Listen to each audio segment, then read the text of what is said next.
Good morning বন্ধুরা। আজ 16ই December, ঘড়িতে এখন সকাল 8টা। আজ জয়পুরকে বিদায় জানিয়ে আমরা রওনা দিচ্ছি উদয়পুরের দিকে। আজ উদয়পুর পৌঁছতে আমাদের প্রায় 9-10 ঘন্টা মতো লাগবে। রাস্তায় আমরা চিতোর প্যালেস, রানাকুম্ভ প্যালেস, বিজয়স্তম্ভ এগুলো দেখে যাব। তো চিতোর পৌঁছতে মোটামুটি আমাদের 4 থেকে 5 ঘন্টা লাগবে, আমাদের ড্রাইভার যা বললেন। এখন এখানে প্রচণ্ড ঠান্ডা, 9 ডিগ্রি মতো টেম্পারেচার, একদম মানে আর ভীষণ শুকনো, মানে হাত পা ফেটে যাচ্ছে, ঠোঁট ফেটে যাচ্ছে। এক ঠোঁট বড়লিন লাগিয়ে গাড়িতে উঠলাম। আমরা ব্রেকফাস্ট সেরে বেরোলাম হোটেল থেকে। তো এখন রওনা দিই। আমরা যেমন আপনাদের সাথে জয়পুরের সব কিছু শেয়ার করেছি, এখানেও শেয়ার করব, সঙ্গে থাকুন।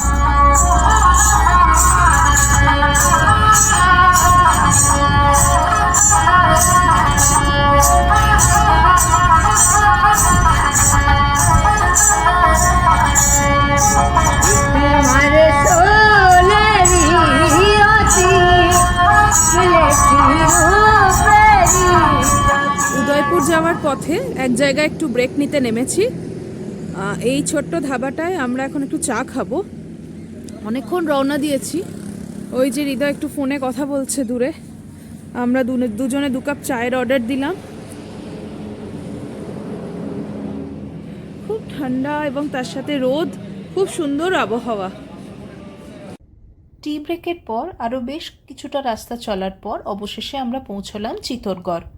চিতোরগড়ে আমরা একজন গাইড ভাড়া করে নিয়েছিলাম, যার কস্ট পড়েছিল 400 টাকা। তিনি আমাদের পুরো চিতোরটা ঘুরে দেখিয়েছিলেন।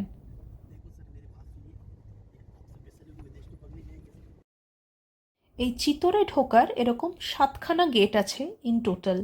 এই যে গেটটা দিয়ে আমরা ঢুকছি, এটার নাম হলো पैदल पुल। पैदल पुल হলো চিতোরে ঢোকার প্রথম গেট। এটা ছাড়াও বাকি যে পোলগুলো আছে সেগুলো হলো গণেশ পোল, হনুমান পোল, লক্ষ্মণ পোল, ভাইরো পোল, জোরলা পোল ইত্যাদি। চিতোরগড় কিন্তু লিভিং টাউন ফোর্ট। আজও এই ফোর্টের এখানে প্রায় 5000 মানুষ বসবাস করেন। আর এই চিতোরগড়ই একমাত্র ফোর্ট যার মধ্যে একদম ভিতর পর্যন্ত গাড়ি ঢোকে। ইন্ডিয়ার আর কোনো ফোর্টে এতটা ভেতর অবধি গাড়ি কিন্তু ঢোকে না। চিতোরগড়ে কিন্তু কোনো এন্ট্রি ফি নেই। একমাত্র এই ফোর্টটাই বোধহয় গোটা রাজস্থান ট্যুরের মধ্যে ঢুকতে গিয়ে আমাদের কোনো এন্ট্রি ফি লাগেনি। বাকি সব ফোর্টেই আমাদের প্রায় 150, 200, 250, 300 এরম টাকা করে এন্ট্রি ফি লেগেছিল, একমাত্র চিতোরগড় ছাড়া। আমাদের গাইড খুব সুন্দরভাবে আমাদের এই চিতোরের ইতিহাস, রানী পদ্মিনীর ইতিহাস এগুলো বর্ণনা করেছিলেন। এই চিতোরের ট্যুরে আপনারা তার মুখ থেকেই সরাসরি এই ডিটেলগুলো জানতে পারবেন। সঙ্গে থাকুন। सबसे पहले चित्तौड़गढ़ फोर्ट में मैं आपका स्वागत करता हूँ। और चित्तौड़गढ़ फोर्ट जो भी अपन विजिट करेंगे, ये पूरा फोर्ट 1500 साल पुराना फोर्ट है। 5th सेंचुरी के अंदर मौर्य वंश के राजा चित्रांगन मौर्य के द्वारा चित्तौड़गढ़ फोर्ट का निर्माण किया गया था। And this is Asian largest fort. इसीलिए कहा जाता है गढ़ों में गढ़ चित्तौड़गढ़, बाकी सब गढ़ैया, रानी में रानी पद्मनी, बाकी सब रनैया। इस चित्तौड़गढ़ फोर्ट को अगर आप हेलीकॉप्टर से देखेंगे तो आपको इस चित्तौड़गढ़ फोर्ट का, हाँ यस, मछली के शेप में चित्तौड़गढ़ फोर्ट बना हुआ है। टोटल 13 किलोमीटर, 13 किलोमीटर मीन आप अपनी सीधी सी भाषा के अंदर कह सकते हैं 700 एकड़ के अंदर ये चित्तौड़गढ़ फोर्ट बना हुआ है। যে 7টি গেট পার হয়ে আমরা চিতোরে এলাম, সেগুলো মহারানা কুম্ভ তৈরি করেছিলেন। এই চিতোরগড় টোটাল 13 কিলোমিটার জুড়ে অবস্থিত। এর 3টে ভাগ আছে, অর্থাৎ 3টি পার্টিশনে এই চিতোরগড় বিভক্ত। প্রথম ভাগে জনবসতিপূর্ণ এলাকা, যেখানে আজও প্রায় 5000-এর ওপর বেশি মানুষ বসবাস করেন। দ্বিতীয় ভাগে সব দ্রষ্টব্য স্থানগুলো পড়ছে, যেমন বিজয়স্তম্ভ, জহরস্থল, গোমুখ কুণ্ড ইত্যাদি। এগুলো সব দেখার জায়গা চিতোরে। আর থার্ড পার্টে, অর্থাৎ তৃতীয় ভাগে রয়েছে ফরেস্ট এরিয়া। এই ফরেস্ট এরিয়া আমাদের গাইডের কথা অনুযায়ী নাকি আতা গাছে ভর্তি। পায়ে পায়ে পৌঁছে গেলাম বিজয়স্তম্ভের দিকে। এই বিজয়স্তম্ভটি মহারানা কুম্ভ প্রতিষ্ঠা করেছিলেন 1448 সালে মালওয়া এবং গুজরাতের বাহিনীর ওপর তার বিজয় উদযাপন করতে।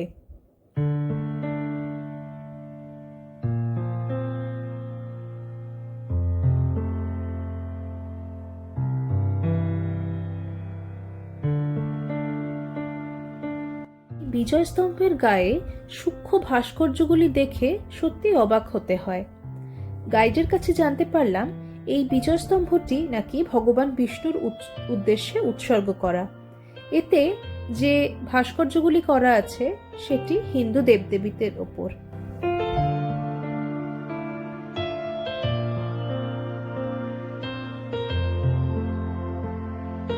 বিজয়স্তম্ভের পরে চিতোরে দ্বিতীয় দ্রষ্টব্য স্থল হল জওহর স্থল। এই চিতোরে 3 বার হামলা হয়েছিল। প্রথমবার আলাউদ্দিন খিলজি, দ্বিতীয়বার বাহাদুর শাহ এবং তৃতীয়বার আকবরের দ্বারা। এই 3 বারই রাজপুত রমণীরা এই জওহর স্থলে জ্বলন্ত অগ্নিকুণ্ডে নিজেদের প্রাণ সঁপে দেন। रानी पद्मिनी के साथ 16,000 लेडीज जिंदा आग में जल गई। ओके 16,000 लेडीज रानी पद्मिनी के साथ जिंदा आग में जली। एंड सेकंड बहादुर शाह का हमला, राजमाता रानी कर्णावती 13,000 लेडीज के साथ दूसरा जोड़ किया। और 1567 अकबर के समय किया था फुल कवर 8,000 लेडीज के साथ। तो वो 3 जोड़ कहाँ हुए थे, अपन वो जगह यहाँ देखने के लिए आए हैं। तो ये जो आप जितना भी एरिया देख रहे हैं ये उस समय का शमशान का एरिया। जोर हुआ था उसको अपन शमशान का नाम नहीं देंगे, बाकी दाह संस्कार, सती प्रथा, वायु दाह, वो सब प्रथा इस पार्ट के अंदर होती थी। तो यहाँ आने के लिए 2 एंट्री मिलता था पहले आपको। एक एंट्री सामने बना हुआ गेट है जिसको कहा जाता है नॉर्थ जोर गेट, उत्तरी जोर द्वार। किले की जो रॉयल फैमिली की लेडीज थी वो उधर से उन्होंने जोर के लिए एंट्री किया था, ओनली फॉर रॉयल फैमिली की लेडीज। एंड ईस्ट जोर गेट पहले पूरा चित्तौड़गढ़ जो शहर था वो इस 13 किलोमीटर की बाउंड्री के अंदर था। तो किले की जो लोकल लेडीज थी वो इधर से एंट्री करती है। सभी लेडीज इकट्ठा होने के बाद आप सामने जो मंदिर देख रहे हैं रुका हुआ, ये कभी शिव जी का मंदिर था, जहाँ पे प्रत्येक लेडीज जोड़ करने से पहले शिव जी का पूजा पाठ करते थे। और वहीं से आप नीचे बना हुआ जो गार्डन देख रहे हैं ना, ये पहले गार्डन नहीं था। इस गार्डन की जगह पे एक गहरा डीप पौंड था, यहाँ पे खड्डा था, जिस खड्डे में 3 जोड़ आग लगाई गई, तीनों जोड़ सेम प्लेस। फिर इसको गवर्नमेंट ने इसको सेफ्टी के लिए गार्डन में इसको कन्वर्ट किया। सेफ्टी मीन बारिश की वजह से जब कभी भी खड्डा भरता है तो पानी के साथ साथ लेडीज के अवशेष अंक यहाँ से बाहर निकलते थे। यस, अस्थियां वगैरह होना, तो उसको रोकने के लिए गवर्नमेंट ने यहाँ माइनिंग किया। और उस माइनिंग में लेडीज का जो ज्वेलरी था गोल्ड, वो अग्नि में पिघल जाएगा लेकिन हवा में नहीं उड़ेगा। तो काफी सारा मात्रा में पिघला हुआ सोना यहाँ गवर्नमेंट को मिला। फिर गवर्नमेंट ने पुष्टि किया कि ये जोर के जगह था। बीच में एक पत्थर का हवन कुंड लगा हुआ। यहाँ पे हर साल मार्च महीने की एकादशी, उस दिन इस किले के ऊपर एक बहुत बड़ा मेला लगता है, जोर मेला। এই যে মন্দিরটা দেখতে পাচ্ছি, এটা রাজা ভোজ তৈরি করেন 11th সেঞ্চুরিতে। स्विमिंग पूल जहाँ लेडीज टनल से यहाँ नहाने के लिए आया जाया करते थे। कभी भी आप चित्तौड़गढ़ को गूगल के ऊपर आप सर्च करते हैं तो आपको उस गूगल के ऊपर चित्तौड़गढ़ के नाम से यही पानी का कुंड देखने को मिलता है। और इसको कहते हैं गौमुख कुंड, गौ मीन काउ। तो इसमें कुछ नीचे कमरे वगैरह, रूम्स वगैरह बने हुए हैं जो डूबे पानी के अंदर डूबे हुए हैं। वहाँ पे एक ऐसा गाय का मुंह लगा हुआ है जिनके मुंह से 12 महीने पानी लगातार गिरता है। पानी कभी रुकता नहीं है और पानी उस गाय के मुंह से किस जगह से आता है उसका पता आज दिन तक कोई नहीं लगा पाया। 8 सेंचुरी टू 16 दिसंबर 2024 पता नहीं लगा कि वो पानी किस जगह से आता है।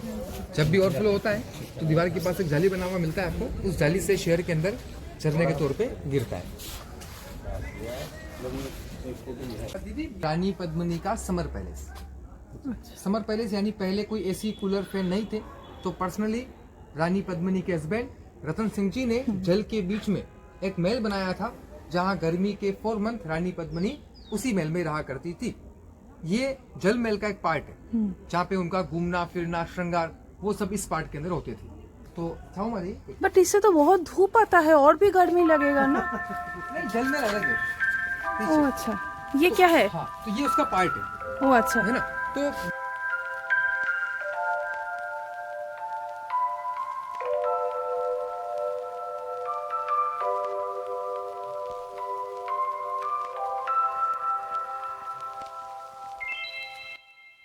সামার প্যালেসের মধ্যেই দেখতে পেলাম এই ছোট্ট গেটটা। এই গেটটা দিয়ে নাকি রানী পদ্মিনী জলমহলে যেতেন নৌকো করে।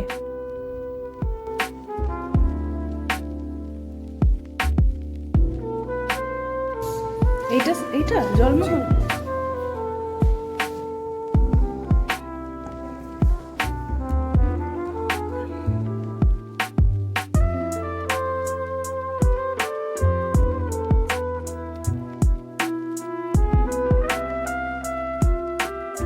চিতোরের দ্রষ্টব্য স্থানগুলি দেখার পর এখন আমরা চলেছি ফরেস্ট এরিয়ার মধ্যে দিয়ে আসল চিতোরগড় কেল্লা যেটা তার উদ্দেশ্যে। এই চিতোরগড় কেল্লা থেকে সমগ্র শহরের ভিউ দেখাবো আপনাদের।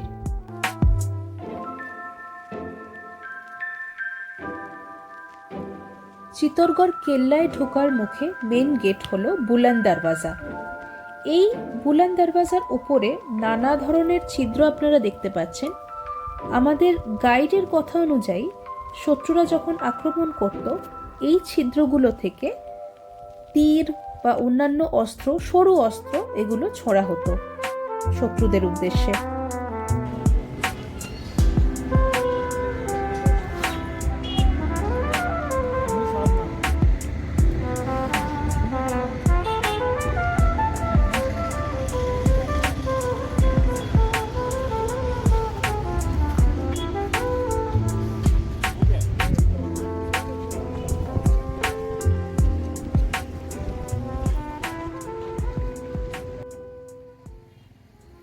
এই অসম্ভব সুন্দর রাজস্থান স্থাপত্যটি আসলে হলো রানাকুম্ভ প্যালেস।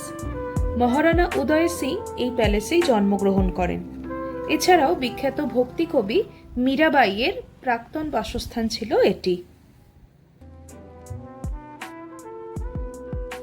চিতোরগড় ঘুরে দেখতে আমাদের সময় লেগেছিল প্রায় 2 ঘন্টা। এরপর সোজা রওনা দিলাম উদয়পুরের উদ্দেশ্যে, মাঝে আর কোথাও থামিনি। দেখতে দেখতে 10 ঘন্টা জার্নি শেষে আমরা পৌঁছে গেলাম উদয়পুর।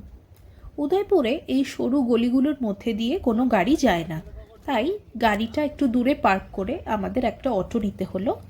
এই অটোটা আমাদের পৌঁছে দেবে উদয়পুরে আমাদের যে হোটেল সেখানে।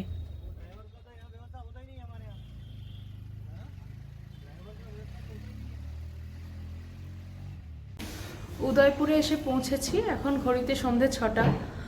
উদয়পুরে আমরা যে হোটেলটা বুক করেছি তার নাম hotel the lake view hotel on lake Pichola. এই হোটেলটায় আমাদের রুমটা থেকে লেক পিচোলার কিছুটা অংশ দেখা যায়। আমরা সেরকমই চেয়েছিলাম যাতে হোটেল থেকে কিছুটা হলেও যেন দেখা যায়। মূলত লেক পিচোলার উপর যে হোটেলগুলো ওগুলোর অনেক বেশি কস্টলি, তো আমাদের মতো এটা ঠিক আছে। আর বারান্দা থেকে দেখলাম একদিকে জগদীশ টেম্পল, অন্যদিকে লেক পিচোলা, দুটোই দেখা যায়। তো আপনাদের সাথে দেখাবো। দেখুন, রুম নাম্বার 402। বাইরেটা এরকম, আগে বাইরেটা দেখাই আমি। এইটা হচ্ছে লিফট লবি।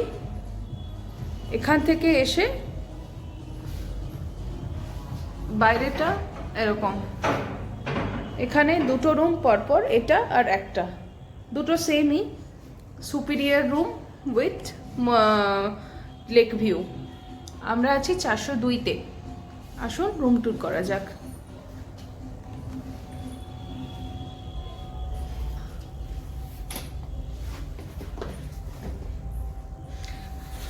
রুমে ঢুকেই রাইট সাইডে আছে ওয়াশরুম। ওয়াশরুমটা আপনাদের পরে দেখাচ্ছি। লেফট সাইডে আছে একটা মিরর এবং একটা খুব পুরনো দিনের কাবার্ড। এখানে সমস্ত ফার্নিচারই একটু বেশ অ্যান্টিক টাচের আছে। তো এরপর এখানে দুজনের সিটিং অ্যারেঞ্জমেন্ট আছে। এই হচ্ছে রুমটা, মোটামুটি বড়।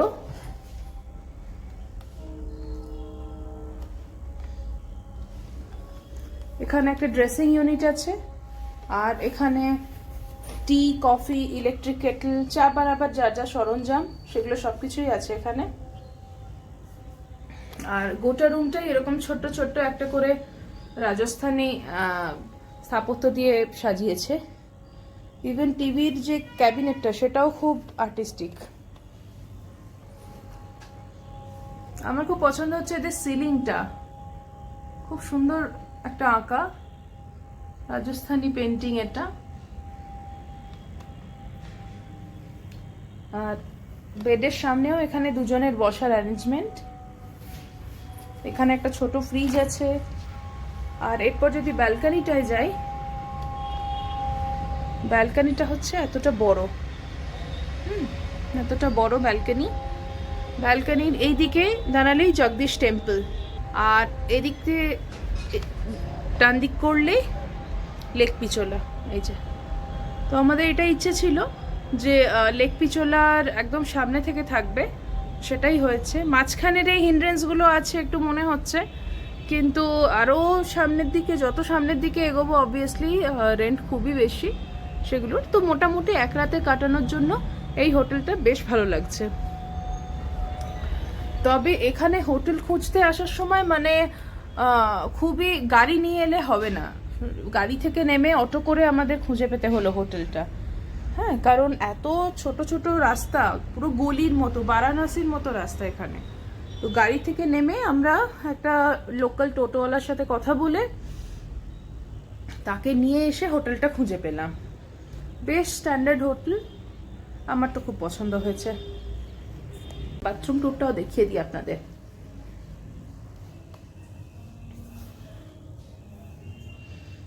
বেসিক বাথরুম, এখানে যা যা অ্যামিনিটিস রয়েছে, ওয়েস্টার্ন কমোড রয়েছে, এখানে শাওয়ার রয়েছে, এখানে ওয়াশ বেসিন, না সাথে কিছু শ্যাম্পু, টুথব্রাশ এসব দিয়েছে। এখানে একটা বড় সাইজের মিরর রয়েছে। মোটের ওপর বেশ ভালো, পরিষ্কার পরিচ্ছন্ন একদম। উদয়পুরের রাত্রে আমাদের ব্যালকনি থেকে বাইরের দৃশ্যটা আপনাদের একবার দেখাই। এই যে জগদীশ টেম্পল, একদম আমাদের হোটেলের পিছনেই এটা ঘুরে এলাম। আর চারদিকটা অনেক আলো দিয়ে সাজানো। আর এই হচ্ছে লেক পিচোলা। কাল আমরা ওখানে যাব বোটিং করতে, ওই দিকটায় বোধহয় আরতি হচ্ছে।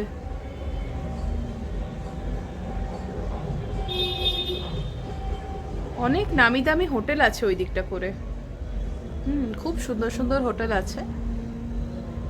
দেখা যাক, আমরা আপাতত যাব ডিনারটা এই হোটেলেরই রুফটপে।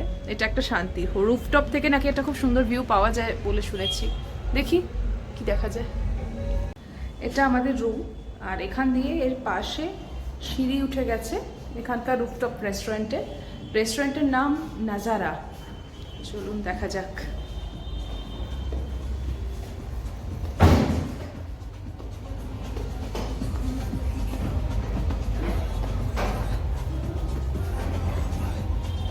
ওকে,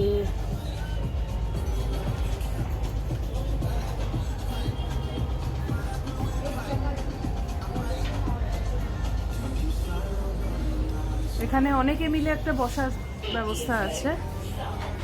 আর বাকি হচ্ছে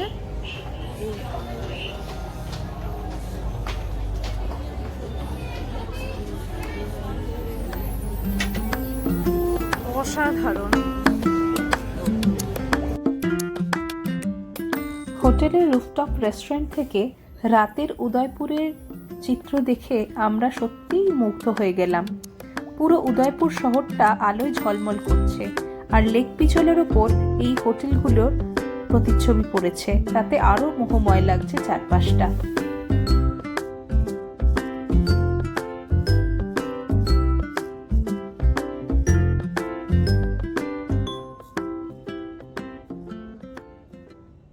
আমরা হোটেলের রুফটপ রেস্টুরেন্ট এসেছি, নাজারা এটার নাম। এখানে অর্ডার করেছি এক bowl chicken hot and sour soup, chicken manchow soup actually. তো দিয়ে গেছে। বেশ অন্ধকার এখানে, তো দেখাতে পারছি না, এই যে জানি না দেখা যাচ্ছে কিনা। বেশ ভালো খেতে, অ্যাকচুয়ালি খুবই ভালো খেতে। খেয়ে দেখা যাক।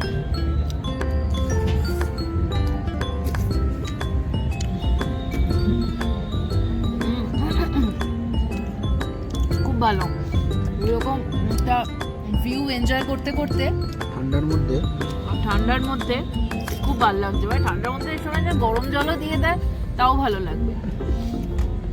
খুব ভালো লাগছে। এছাড়া আমরা চিকেন ললিপপও অর্ডার করেছি। একে এরকম ঠান্ডা, তার সাথে এরকম ভিউটা তো অসাধারণ। আর আমাদের কাছে এসে গেছে গরম গরম চিকেন ললিপপ। এরা 1 প্লেটে 5 পিস দিয়েছে, সাথে একটু স্যালাড আর এই পুদিনা চাটনি। দেখতে তো খুবই লোভনীয় লাগছে, খেতেও নিশ্চয়ই ভালো হবে। রাত্রের উদয়পুরের এই মন ভোলানো রূপ ও ধোঁয়া ওঠা গরম গরম ডিনারের সাথেই শেষ করলাম আজকের ব্লগটা। আগামীকাল আমরা যাব উদয়পুর সাইট সিইংয়ে। সঙ্গে যাবেন আপনারাও। আজকের মতো গুড নাইট।